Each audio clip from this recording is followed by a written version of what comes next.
Hello and welcome to my video for the GX UK O-Plate. Normally you would see my face right now, but you're not for two reasons. One, why would you want to? And two, I only decided to make this video after the event, so I didn't record a lovely intro whilst at the track like most people do. That's me on the right there in my lovely battered number 42 kart. Why am I making this video? Well, the O-Plate being a non-championship event means that a lot of the season regulars were not present, including my good friend Tom Angier.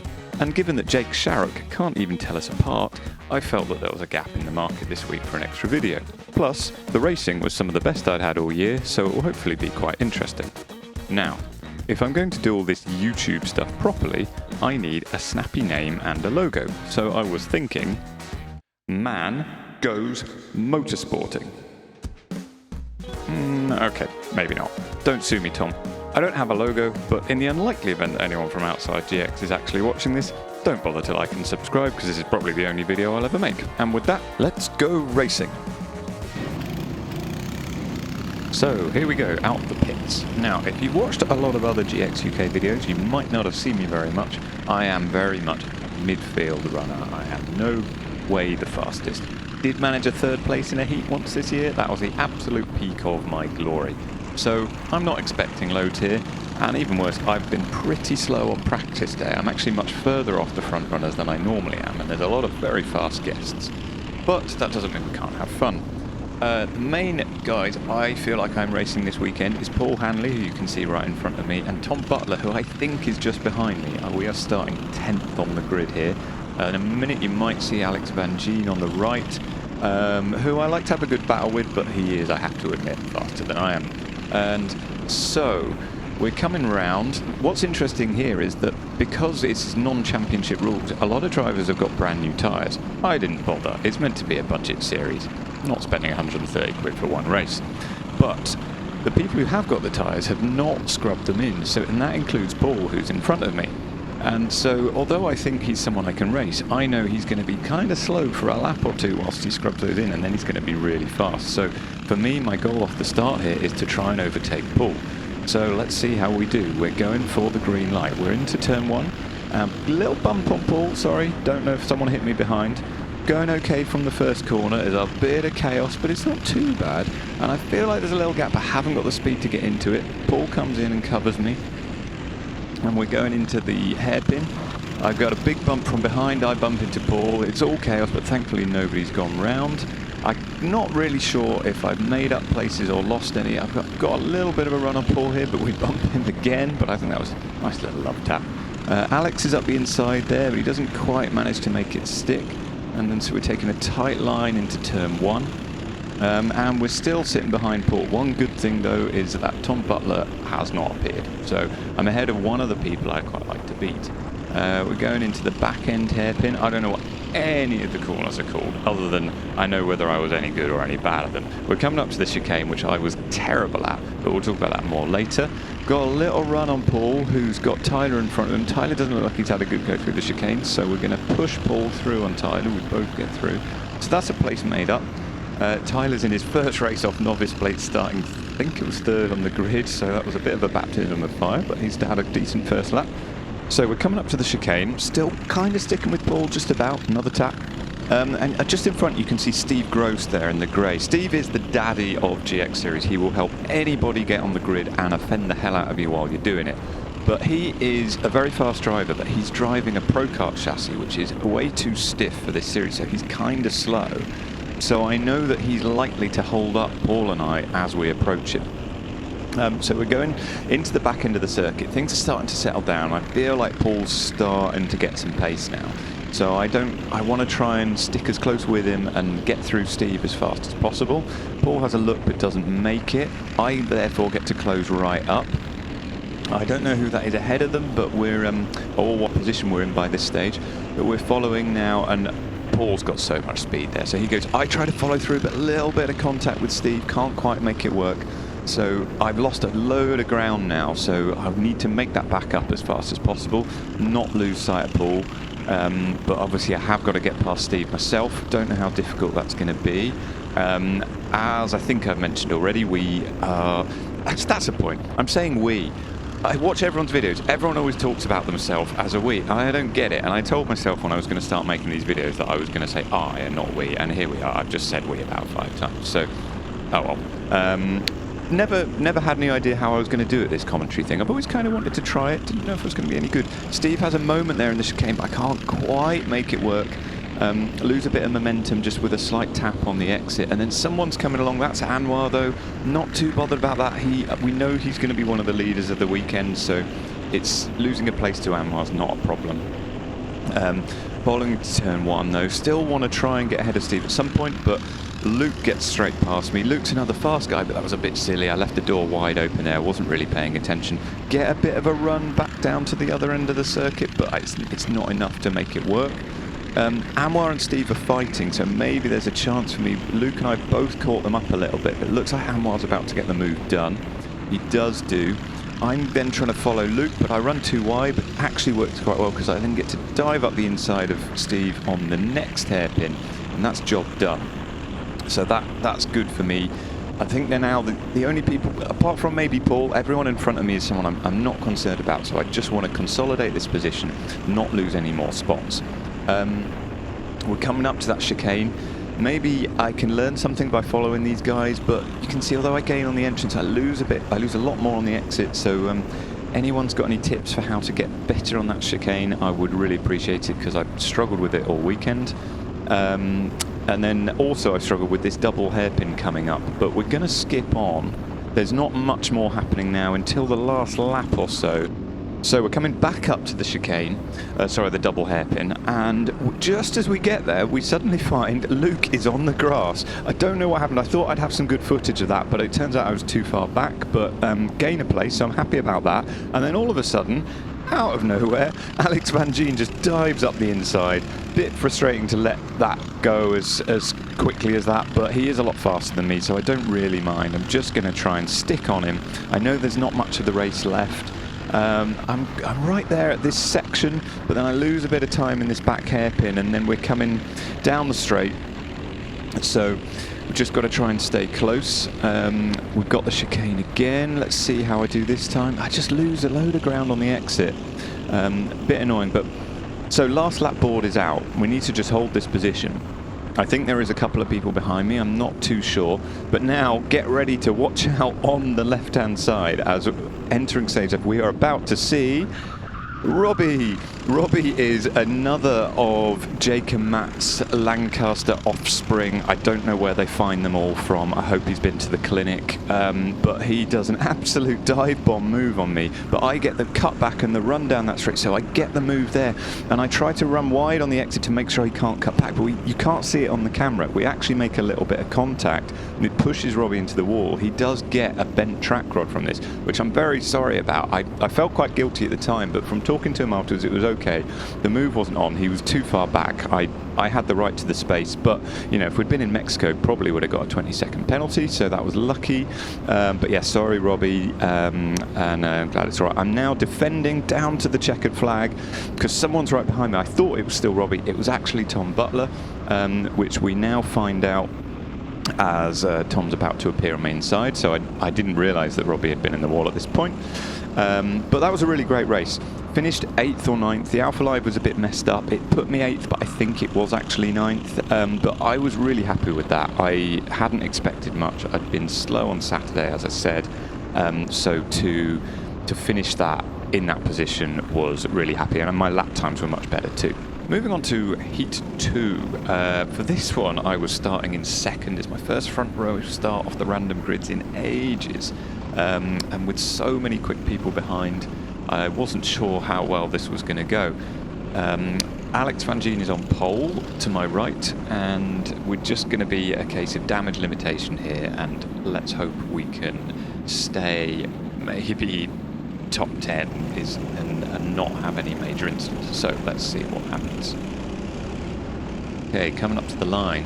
Now Steve Gross is in 3rd, just behind Alex on the right there, and I'm really keen to stay in front of him because he's going to be a bit of a roadblock to the people behind. So if I can get in front and use them to buy some time, that could really give me a lot of positions by the come the checkered flag. So Steve and I are battling. Alex is clear, I'm not bothered about that. Steve's gone the wider line round now. That gives him the inside for this corner, so just leave him enough space. I think we touched a tiny bit, but we're now dragging down to the next hairpin, and it looks like I've got the legs on him. Go head for the inside of the corner, and I've got it done. So Steve, I don't know exactly where he is, but he's gone, and that's actually Luke coming up from the inside on the next hairpin, which I kind of hadn't. I was so focused on Steve, I hadn't really thought about Luke, who started in fourth behind me. But again, I don't really mind. Alex and Luke are both faster than me. I can let them go, and now I just need to try and do some good lap times and hope that Steve might hold up the people behind me and create a bit of a gap. So we've done the first lap.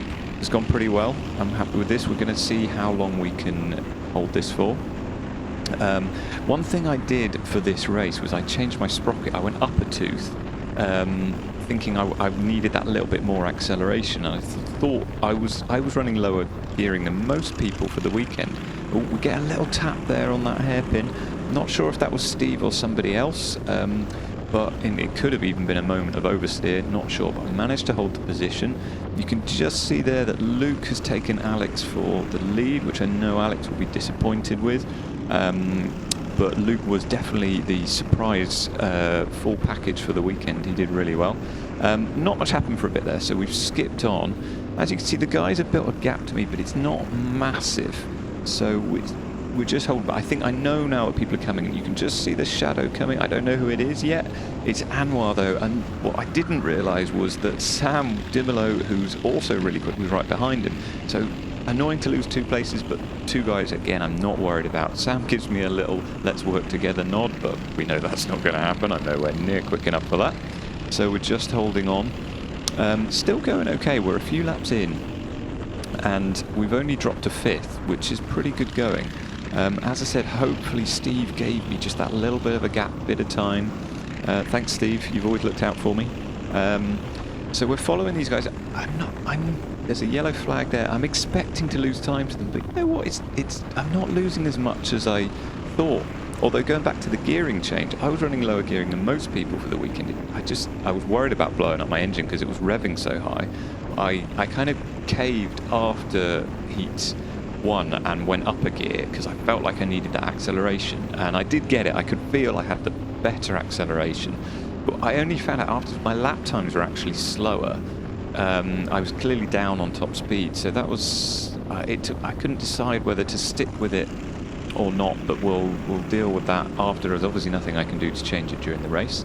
So we're still holding on, but we're absolutely losing the guys in front, and I think it's here. One Brad Philpott, who you're probably all very familiar with, dives past. A little nudge in the back. He was a bit slower, having taken a tighter line than I thought, but no harm done. And now we're just going to try and stick with him. Again, that's not an easy task, but I'll do the best I can. Initially I do quite well at that, but suddenly there he just gains a car. I'm not even really sure why or how, but because that wasn't even a corner. I was concerned about the chicanes where I'm going to lose all the time, so I've obviously cut that because I didn't want to show you how bad I was. We're now skipped forward another lap. I was defending a little bit there, and somebody else comes through. I don't actually know who this person was. Number 85 in the very fetching black overalls and white helmet. Good choice. But yeah, he gets past me. I knew he'd been quick though, so not too concerned, although I'm just starting to drop a few more places back than I'd like to. I think I'm 6th or 8th by now. Another lap on. We're defending into turn 1, so obviously somebody right up behind me again, and I'm trying to keep it behind. I mean, my pace hasn't been good, so it's just trying to keep it. I'm still satisfied at the moment, but I don't want to be losing any more places. Not sure who this is yet. I just remember, yes, it's Tom Butler. I'm defending a little bit there, but I probably should have defended more because he does just dive up the inside. This is frustrating because Tom was someone I wanted to beat. I think normally we're quite similar on pace, but as I've said, he was quicker than me this weekend.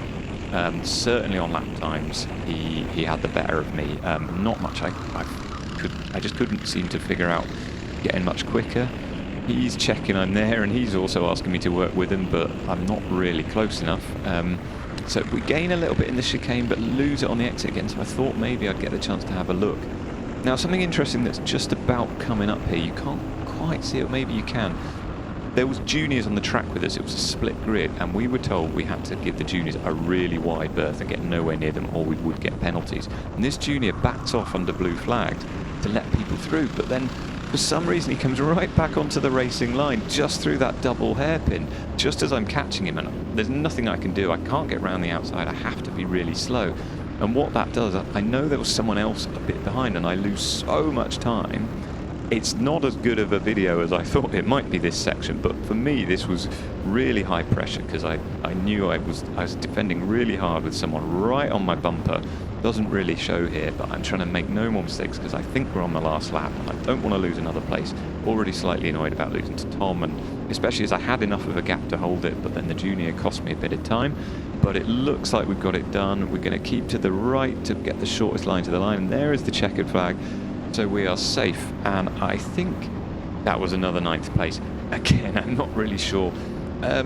Not a great result from second on paper, but you know what? I'll take it. It's still better than I expected. So another decent heat, and we're on to heat 3. Heat 3 was my back start from 14th. Another start on the wrong side of the grid, but by this stage I'm just getting used to it. I've got Steve Gross in front of me, someone I'll be hoping to clear quite quickly, but I also know I've got James Rees, Brad Philpott and Alex Van Gee all just around or behind me, which means they're going to be wanting to get through even more urgently than I am. So really don't know what to expect from this heat, but upside to being at the back is no pressure. I can just have fun with it.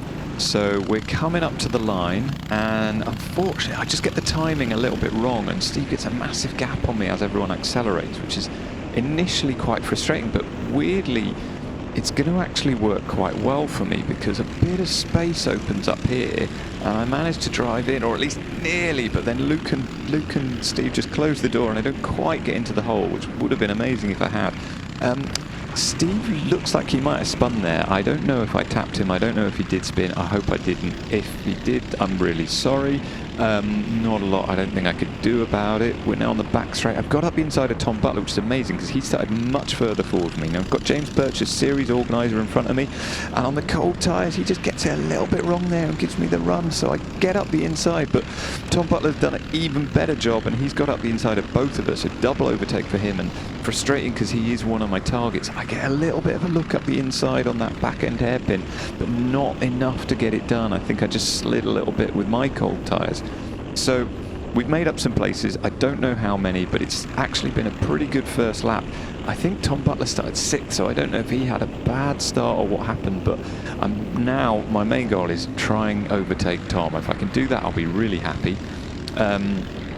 But as I said, he's still been quick, even though I've got better through the races. His lap times have been a little bit better than mine, so not sure we'll have to have a go, but start off I just need to stick with him. He's still sliding a little bit, probably not got the tyres fully up to temperature yet. So I've got a bit of a run here, but not quite enough, and then I lose a little bit on the exit. I always find when I follow someone very close behind into a corner, I'm so scared of hitting them, I brake a little bit too early and then I lose a gap like this, which is a bit annoying, but it's something I need to work on for next year. The main goal now, I need to not lose any more time to him and maybe try and close up and have another go. That in front of Tom is Sam Topless, who is new to the series. She's come over from either 100s or 115, so still within access, and I know she was trying out GX for the weekend. I hope she liked it and will maybe come back next year. We're both gaining on her slightly, and she gets a little bit sideways on the exit, which gives Tom a run. He's going to try and go around the outside, but he's actually got a lot more speed than her, so he manages to make that work, and that's frustrating for me because I need to get past as quick as possible and not lose any time to Tom myself. But thankfully I get quite a good exit from that second hairpin, and I'm alongside him halfway up. I try and brake as late as possible, dive to the apex and close it off. I leave a good bit of space on the left, make sure I'm not going to run her into the wall like I might have done in the first heat, but she wasn't there, so I get the move done, and that's good. I've lost a bit of time to Tom, but it's not too much. I've got the move made, still making progress forward, which is great. Tom almost felt the need to defend there, even though I was miles behind, so now I've got to try and close in. He's got quite a few car lengths. I'm not so great in this chicane, but Tom has a bad run. and loses a lot of time, and I'm closing right in, and he feels the need to defend. I think I'll go wide and I'll try and cut back on him, but I did not realise that Brad was there as well. So Brad takes the inside and kills my momentum a bit, which is a shame because I could have maybe closed right up to Tom. Don't think I'd have overtaken him, but it's cost me a bit of gap. So now I've got to try and close up to Brad, who might get held up, and see if I can follow him through on Tom. But unfortunately, Brad is so quick to make the move on Tom that I'm not close enough. There probably was a space if I'd been a few car lengths further forward, but I wasn't. So I've lost out there, but maybe I've gained a little bit of time, although I've gone and lost it again on that apex. So basically back where we started, just Brad's in front of both of us. I didn't change my gearing in the end. I think I mentioned this in the last heat. Didn't work, but I thought coming from the back this time that the acceleration, if I was fighting through a pack, would be really critical. So I kept on the higher cog for this, and it still didn't work. I still wasn't any quicker. My fastest lap of the day so far had still been in heat 1. So we do go back for the final. We're going to skip the end of this heat because nothing much more happens. But that is 2 8ths and a 9th. Maybe it's 2 9ths and an 8th. There was some problems with Alpha Live, but whatever it was, I'm very pleased with those 3 heats. Gives me an 8th position grid start for the final, which for me, I'm really happy with. So we move into the final, and the sun has got a lot lower in the skies off the track now, which means the temperatures have really dropped. We drive out the pits, and everyone, you can tell, is really struggling to get the heat into the tyres. So first lap of this final could be absolute chaos, but let's see what happens. And this is going to be a really good race. So we are approaching the line. We are getting ready, maybe a little bit of nerves going in. Let's see what we can do. How cold are the tyres? Will everyone make the first corner? A bit of a gap there, not ideal. Anwar's gone very early from pole up there, but 3 wide into the first corner. Can I get anything to do it? Brad runs wide, so does number 85. Don't know who he is still. And there's our good friend Paul, who we've been racing with earlier on, and ooh, we're going to tap him. Yeah, what do you know? So now there's a bit of fighting. Everyone's all over the place. We've lost some time, but everybody has, so it's kind of okay. We're going to get another run on Paul round the outside, but we don't know if we're going to hold it into the corner. So we try and go, and this rookie in front of us just gets it wrong, and we tap into him, lose a bit of momentum, but thankfully don't lose any positions. And then run a bit wide there, but nobody's able to take advantage of it, so that's good. This is actually a decent position. I don't know what number it is. I think it's probably still 8th, but again, just to hold on to 8th after a bit of a chaos start was really good. So we're coming down towards the end of the first lap. My nemesis of a corner, have I mentioned that already? I think I have. But we're coming around. That is a good first lap. We've not lost any positions, might have made some up, but now we need to consolidate. But I'm about to make a big mistake here. I don't know if I knew he was there or not, but I leave the door open and James Purchase just dives up the inside. I was probably a bit cautious with the cold tyres and let him go.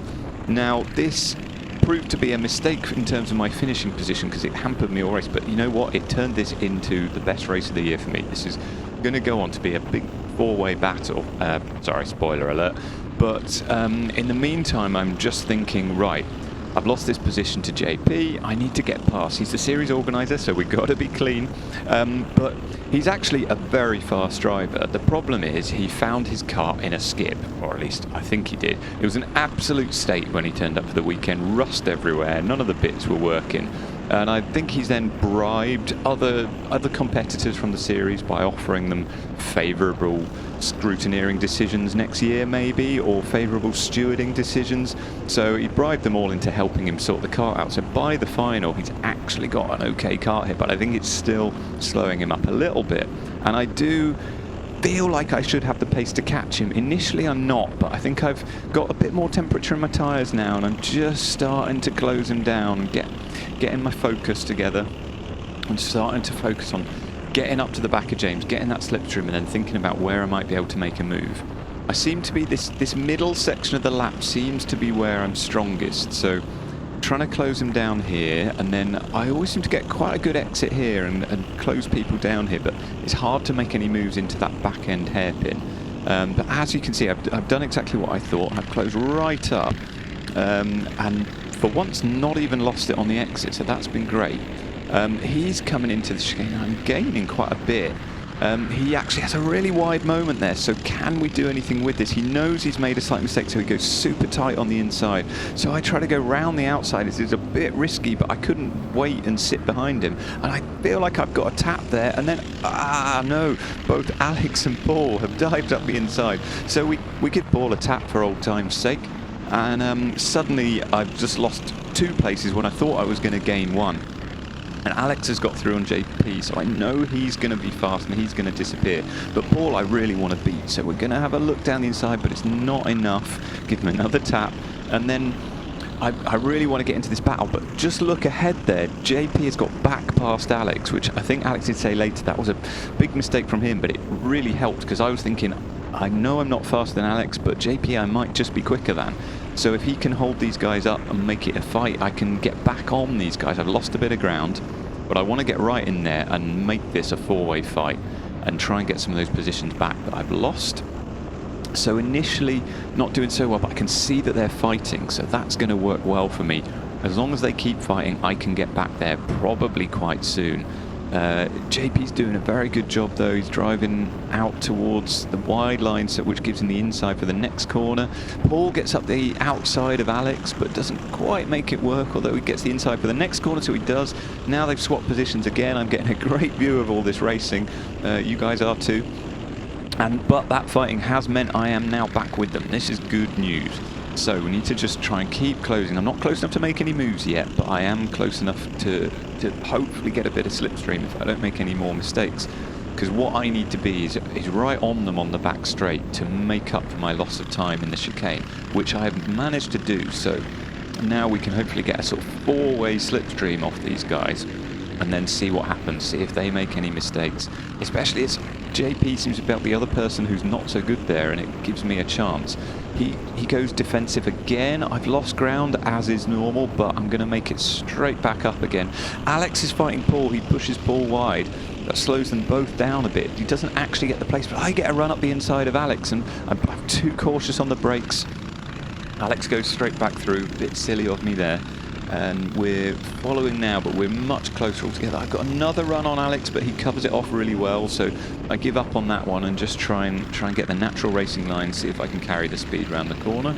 I don't lose anything, but I don't really gain anything either. All the while, Paul and JP are still fighting, so that's fine. No idea what's going on behind us. I actually think, I found out later there were a lot of other cars quite close behind me. Never really saw them. This sort of felt like a private 4-way battle, but I don't think it was. I think there may have been another 2 or 3 cars right in there. Paul, as you see, clips the curb on the entrance into this game, which slows all 3 of them down. Now they're in a little train, and I've got the speed here, so I try and go right around the outside. Fortunately, they spot me. I think if they hadn't seen me, I could have really carried the momentum all the way around the outside, but because they try and cover me off, I can't quite carry it, and they get a better run.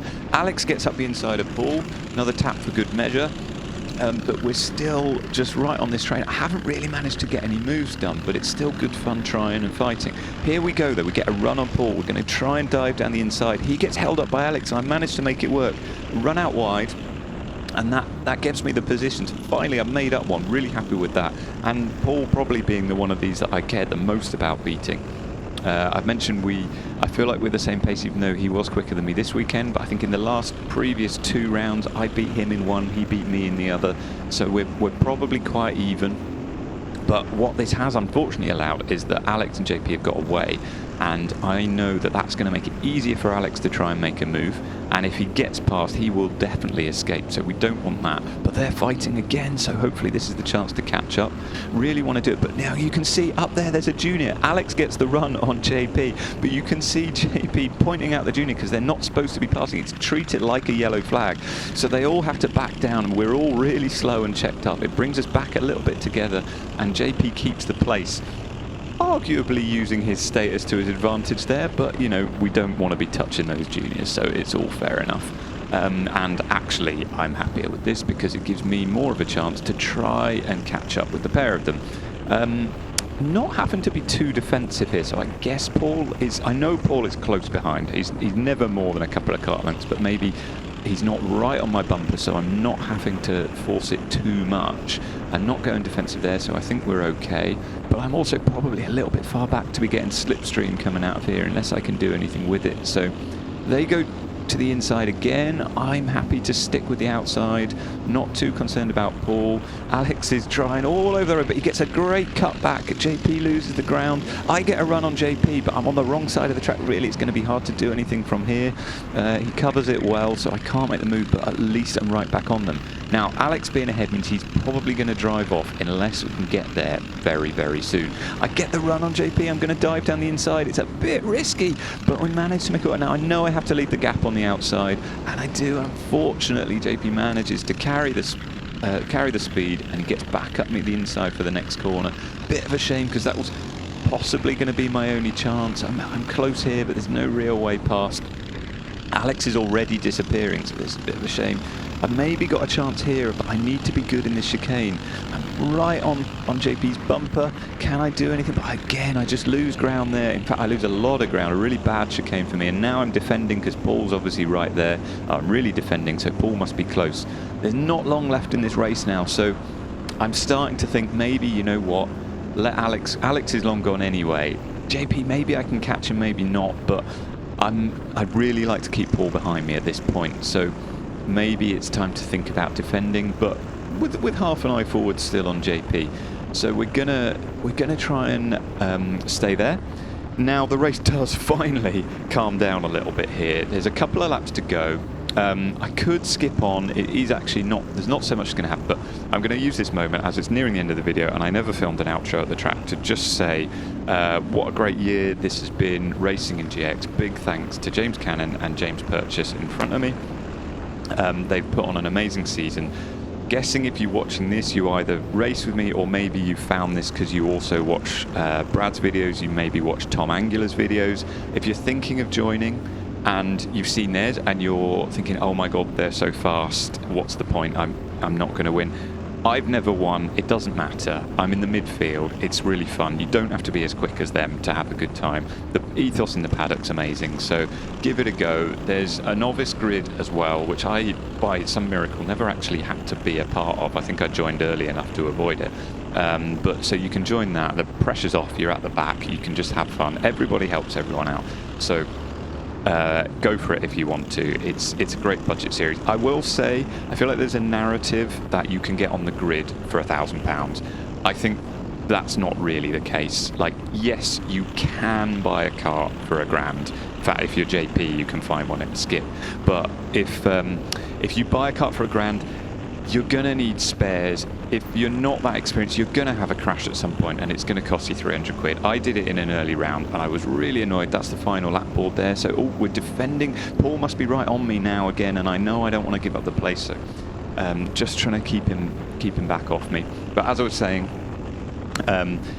I think you need to allow more money for spares, maybe even call it £2,000 by the time you bought tools and things as well, because also as soon as you've done a few races, you're going to want better parts, you're going to want extra things for practicing and stuff like that. So it is a little bit more expensive than I feel it said, and I think it's better if you know that coming in. And I had a big crash in the first round. It cost me several £100s to fix it, and I was really annoyed and stressed out about it, and I had to have a word with myself and chill out.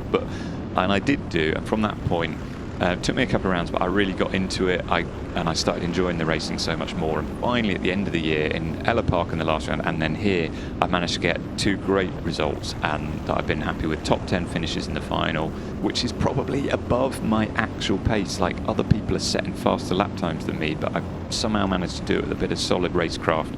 And that's something you can learn, and it's been really fun. So I will stop the love affair there. As I said, that was my outro. That was 10th place overall, so top 10 in the final, which is pretty much my goal every time. I've only achieved it twice, so that was my second one. Really happy with that. And as I've not got much else to show you, here is a shot of my lovely trophy cabinet from the year. I hope you enjoy that. The advantage of being slow is that your partner, your girlfriend, boyfriend, wife, whatever, will appreciate not having to put loads of crap in the living room. So that's why I did it. I didn't win anything because I didn't want to fill the house with with crap. I live in London. We live in a small flat. There's not space. Maybe if you live in other parts of the country, you can win. I'll be glad to move over and let you do that. And that is all. Thanks for watching. Goodbye.